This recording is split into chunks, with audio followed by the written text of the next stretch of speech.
So what I found out is sort of 3 months into the job that everyone on the news team was basically saying behind my back that I was really useless. And I'm hoping no one still thinks that. Yes. If they do, please just keep it to yourselves. I do not want to process that negativity. 702. The upside of failure. Sometimes failure is the foundation of greatest success stories. Sally, welcome to the show. Thank you so much for joining us. Thank you so much for the invite, Relebogile. It's lovely to be here. Off air, I was asking you, when last did you actually get interviewed? Yeah, well, John Perlman interviewed me a few months ago, but that was over the telephone. So actually sitting in a radio studio where my news broadcast journey began is lovely. So it's not nerve-wracking. You're enjoying it. Yeah, I mean, I'm used to it, but it is different because I'm not asking the questions. You're in charge. Listen, I know the feeling where I'm like, can I also get an earpiece? They're like, you're just a guest, ma'am. I want to put this on. There we go, that's better. So let's talk about you when you were growing up, being the young Sally. I mean, you grew up between the UK and South Africa. That's right. What were your perceptions and understandings of failure? And I'm talking the earliest memory you can recall. Where's the couch? How much am I paying you? There's the box of tissues. Sure, failure. That's quite a heavy, deep one. But I know that I've spent a lot of my life being terrified of being wrong. And wanting to be right. And I think that falls into the narrative of wanting to be the good girl, wanting not to offend anyone, wanting to behave, wanting to be correct. So failure then is very hard to digest because you feel you've not only let yourself down, but you've let other people down as well, depending on the circumstances. One of my early fascinations was ballet. And I remember walking through the shops. My father was a geologist. So when I was 3, we all came out to South Africa. My dad had a job here. And I do remember walking through a shopping centre and just seeing a picture, it must have been a ballerina's, and being completely fascinated. So I started ballet when I was about 3.5, largely because I'm so enormously tall that my mother wanted me to walk properly. Yes. But I did fall in love with ballet very much before then. And I realised probably around the age of 9, 10 that not only was I just going to be massively too tall for ballet, which doesn't necessarily have to be a problem these days, but I didn't have that talent and drive and body type that's required to be a very dedicated dancer. So, yeah, I suppose that was one of the first failures, realizing that you can love something, but not necessarily be very good at it. And I'll never forget the ballet teacher saying, Sally's very good at improv. So I was great at throwing my arms around the stage and leaping about, probably looking quite amusing. But in terms of precise ballet moves, it was not my gig. I love that the teacher said, focusing on a positive, very good at improv. And you think about ballet being this super classical genre of dance, which is very specific. You're not going to reinvent the first position and the second position. There, you're not going to create a new pirouette. It is what it is. So when you had that realization, which at the time, you may have perceived as, oh my goodness, I actually failed at fulfilling the so-called dream. What was the lesson that came out of that realization, other than what you've shared, which is just because you love something doesn't mean you're good at it. We know lots of people that love music, that love to sing, and it only works when they're alone in the shower and in the car. Other than that, and they're very passionate about it. I think that you learn that it's not the end. And your sheer force of will to do something is not everything. Sometimes you have to accept things beyond your control.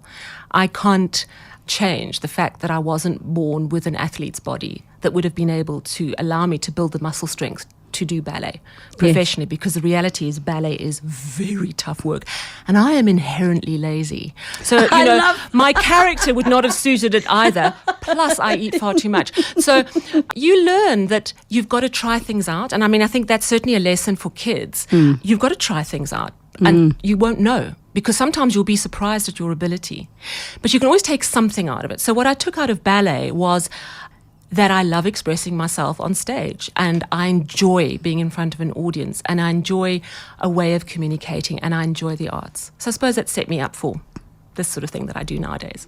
So if we look, as you were speaking, I'm thinking, if you were a ballerina, you actually would have struggled during lockdown, but being a news person, you were busy during that period. See, hidden benefits. Hidden benefits indeed. So now as you start to grow up, did that moment of realization that this is not for me, have you looking for other passions, or did it have you stuck in that woe is me mode that can sometimes happen, especially if the thing you're passionate about is a very creative, subjective type of a space? I wouldn't say it stuck me into woe is me mode, but I think it burns a little when you can't do what you want, especially when you see others doing so well at something you want to do. And really the only lesson you can take from that is, this is not my thing. I'll find my thing. Because we all have our thing. But it's hard in that moment when others, they just make it look so easy and you realize it's not my thing. So yeah, I suppose it wasn't like I wasn't sunk into deep depression, but I certainly, it stung a little, as do all failures. Yes. And it's okay to feel that. You know, and that's what I tell my kids as well, that failure is okay. And it's okay, it will sting, and go through that feeling. And then ask yourself, what have you learned from it? Or what can you take from it? We've got you here as the queen of South Africa's television news, but I'm thinking about the beginning of your news journey. Please, can you share with us what the beginning was like for you? Okay, so today I'm at ENCA and I anchor primetime evening news 4 nights a week.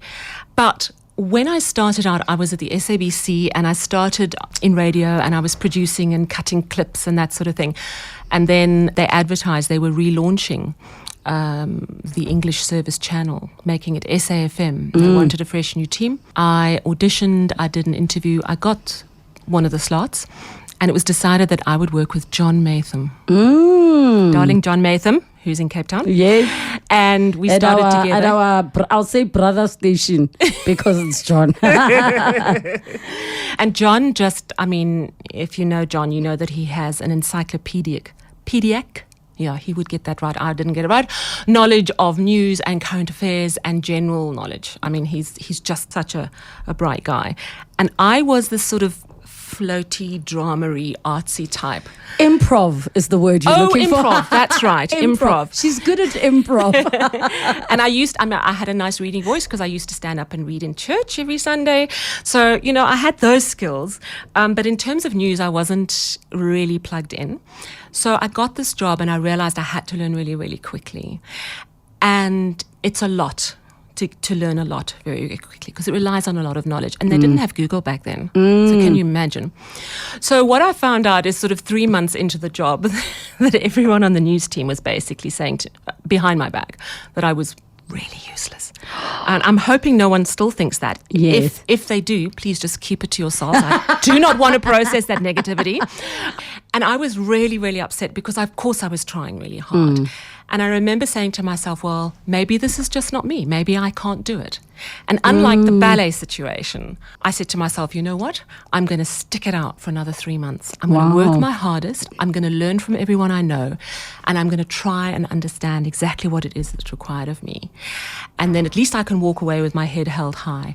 And within those 3 months, I'd also been given a lot of support and a lot of training. And I think that's another thing that one always has to acknowledge, the support and the training and the assistance you get on the way. And I was getting into my groove. And then about a year in, John Matham left and he went down to Cape Town and I was left on my own for 8 months. And I was terrified again, but I handled the show on my own for 8 months. We were looking for an anchor for me because it's nice to have a double header in the morning. And that's when John Perlman and I started working together. Yes. So, yeah, so that... You just love them Johns. Yep. So it was a tough transition, but... There's nothing like the fear of failure to make you work hard and learn and apply yourself and focus. And I like to think the skills it's taught me is that if you're operating in an environment that you're not completely comfortable with, you have to make it your own in some way.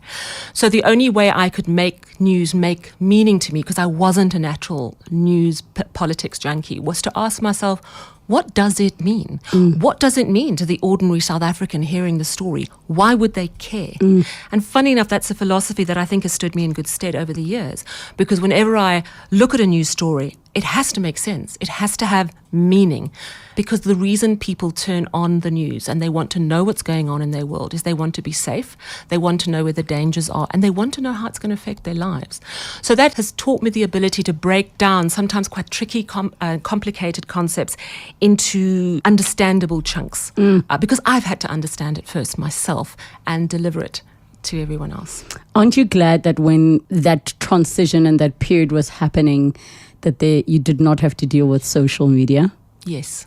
Because, wow, there's nothing worse than, in inverted commas, failing or struggling or going through the most publicly, and then it being so people having such access to telling you. And it's the onslaught. Yes. Because on social media, it can be really negative and a lot of people jumping on the bandwagon. What I had to contend with in my day were people writing nasty letters from various parts of the country, either telling that my hair looked terrible when I started doing TV, or that I was mispronouncing. Some of the stuff was very useful, actually. But even those letters, and they were, I wasn't always given them all, but sometimes I got to see them, they hurt. It's horrible to think that someone holds such ill will against you. But that's the other big thing you learn. It's weirdly not personal, even though it is personal. You know what I mean? But isn't it weird? And maybe you can advise, how is it? Because knowing not to personalize people's things is a very intellectual, theoretical concept. Yeah. Practicing it is something else completely different. I mean, you speak about the letters, and you reminded me about when I started my career. We also didn't have social media, and people wrote letters. And what's so crazy is the effort it takes to write a letter and send it.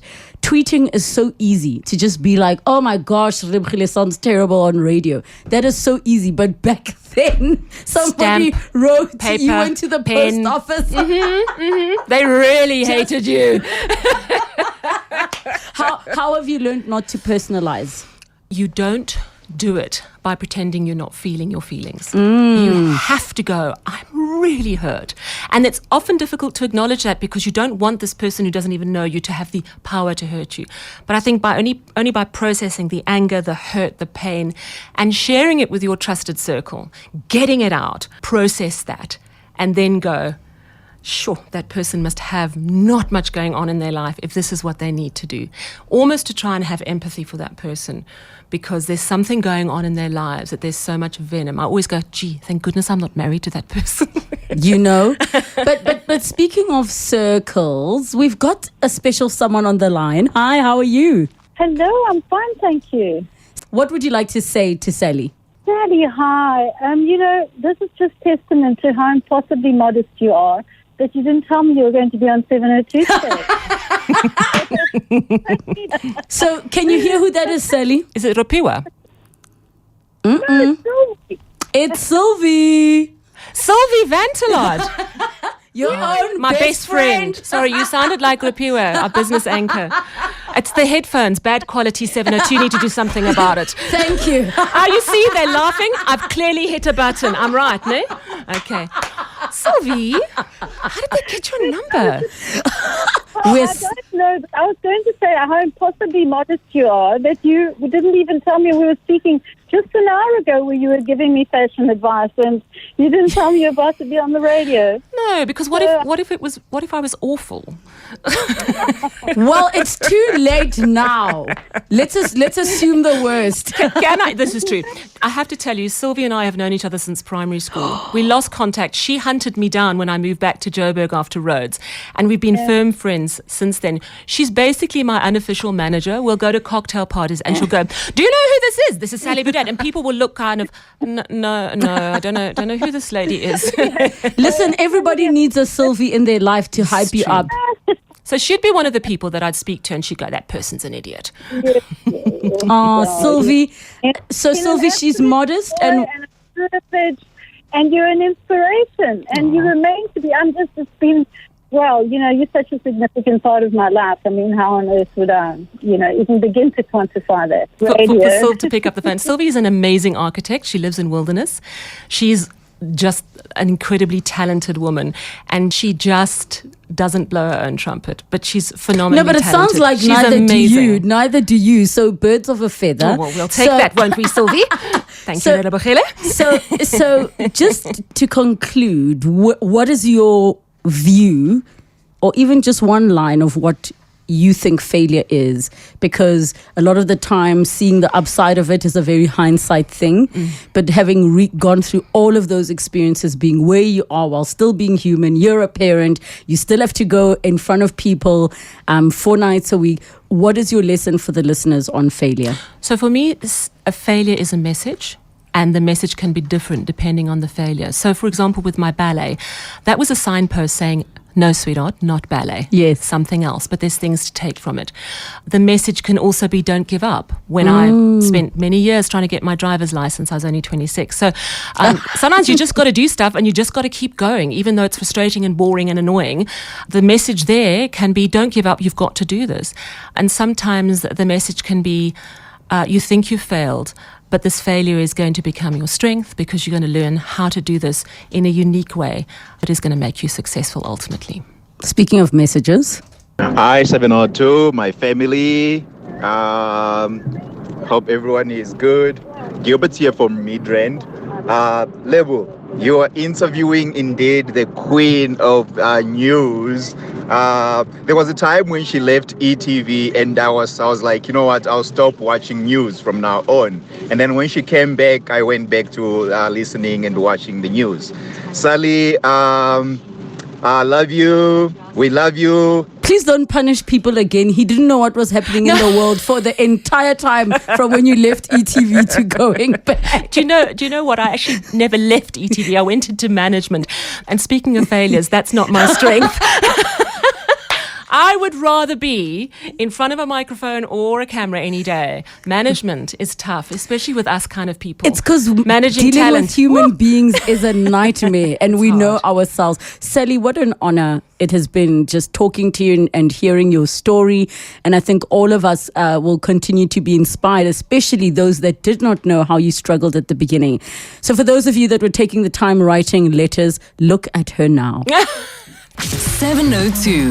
The upside of failure. Sometimes failure is the foundation of greatest success stories.